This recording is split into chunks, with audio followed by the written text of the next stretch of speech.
Creamer Media's Mining Weekly Online is speaking to Mxolisi Mgojo, the CEO of Exxaro Resources. Mxolisi, could we start with national issues here? We have a situation of an energy shortage in South Africa. What is Exxaro Resources doing about generating its own electricity? You know, Martin, the crisis, the electricity generation crisis in South Africa in itself has created a lot of new other opportunities.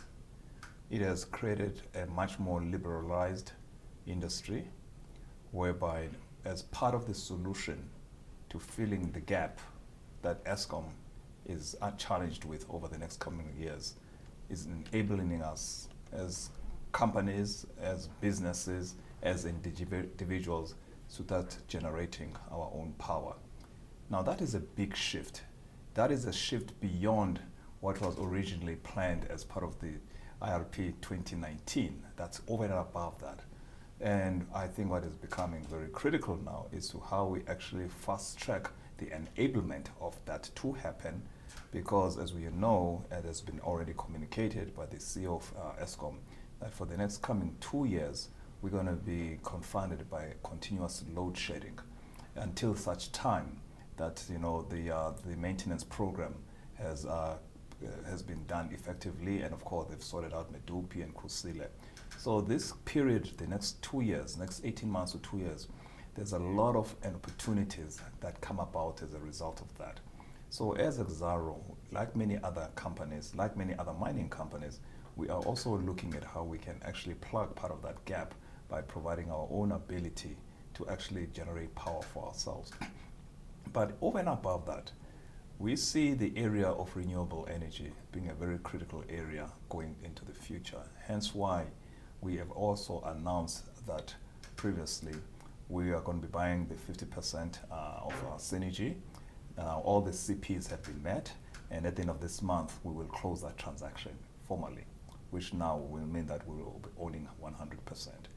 Now that plays a very, very important stepping stone for us, given the fact that as an organization, in reviewing our strategy around the 3 other pillars that we were looking at around energy security, water security, food security, we just felt that given the crisis and given also the opportunities, and also on top of that, given the fact that we are also complying to the Paris Agreement in terms of how we want to decarbonize as an organization, we're seeing this thing as an opportunity to really focus our energy and our resources and our capital to probably driving the energy strategy much more rigorously around renewables, thereby looking at a way of abating our own climate change emissions and also reducing our carbon footprint. Hence part of the strategy of using Synergy as a stepping stone of creating an energy business going into the future. Another big national issue is employment. We're short of employment. How have you as a corporation contributed to more jobs in the country? Look, over the last number of years, we've been driving a very aggressive capital program in terms of expanding our output of our coal resources. And we spent 20 billion, and part of that, over the last 2-3 years, we have been able to, as we were at the peak of our projects, we employed as many as 6,000 people. The one big challenge, though, about this type of employment is that it comes, and when the projects start tapering down, that employment, there's only so many that of those can become permanent employments. And that really becomes a real big challenge, even for us at a national level, because in many instances, some of these people are coming not only from other areas, but once they go into where the projects are, where the opportunities are, they don't leave after that. We saw that also at Lepalale with Medupi, and also our expansion of our GMAP program to support Medupi, that a lot of those new people that migrated to those areas are there now, and they're becoming a serious challenge. So we have to look at it from a country point of view, much more creatively around how do we create new economies? How do we as a mining company become a catalyst of enabling new economies to emerge and be developed in these areas where we are currently operating, because we're dealing with finite resources. And so part of our strategy talks to what we call the mineral succession program, where we are looking at our minerals, our resources on the ground, the land that we have, to say, how do we take this land, instead of just naturally rehabilitating the land for closure, future mine closure, how can we retake this land and repurpose this land for new economies that can be generated and established while we are there, and we can be the catalyst of that. So that is part now of what we are driving. Zilla is driving that program around with Mongezi Veti, around that whole thinking much more imaginatively around how we create new economies. We've also partnered with Anglo, and also CSIR, World Vision, and the Premier's Office of Limpopo around this new impact catalyst.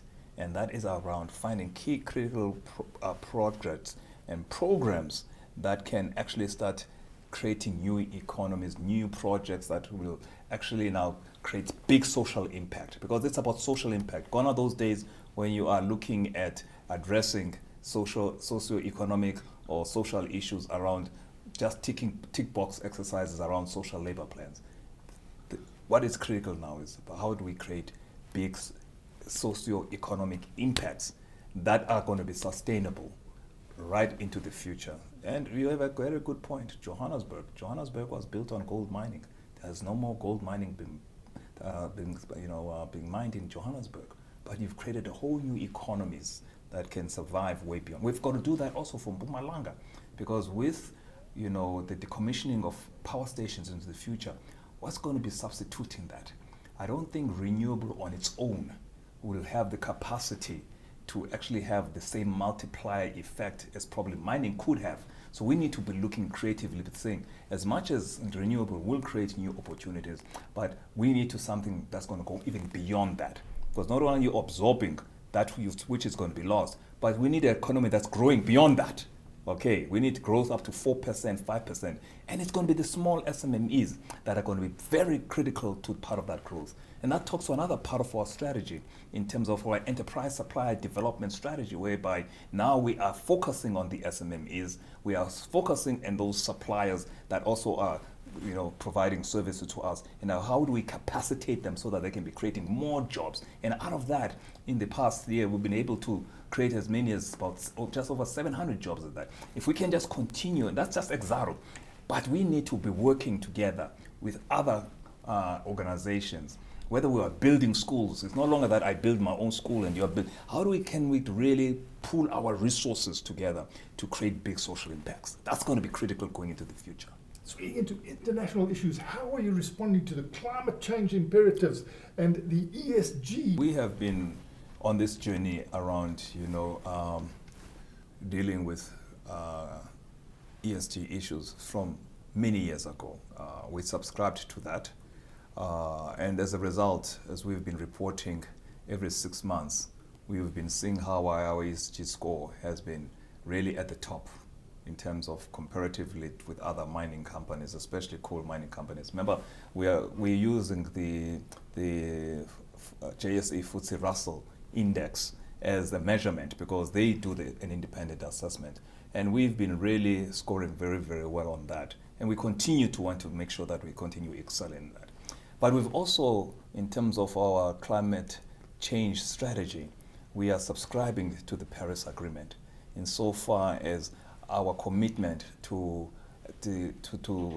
emission reductions over a period of time up to 2050. And basically what we are saying is that in terms of your Scope 1 and Scope 2 emissions, we want to be carbon neutral by 2050. And with dealing with Scope 3, we need to work with others to say how do we actually deal with those, because it's talking to those who are actually on the other side of the fence to say how do we work together to overcome the Scope 3 emissions. It's a journey. It's a journey that as an organization we have committed to, and it's a journey that is an imperative for us to ensure that we can actually ensure that for the future we minimize the heating up and the destruction of our planet.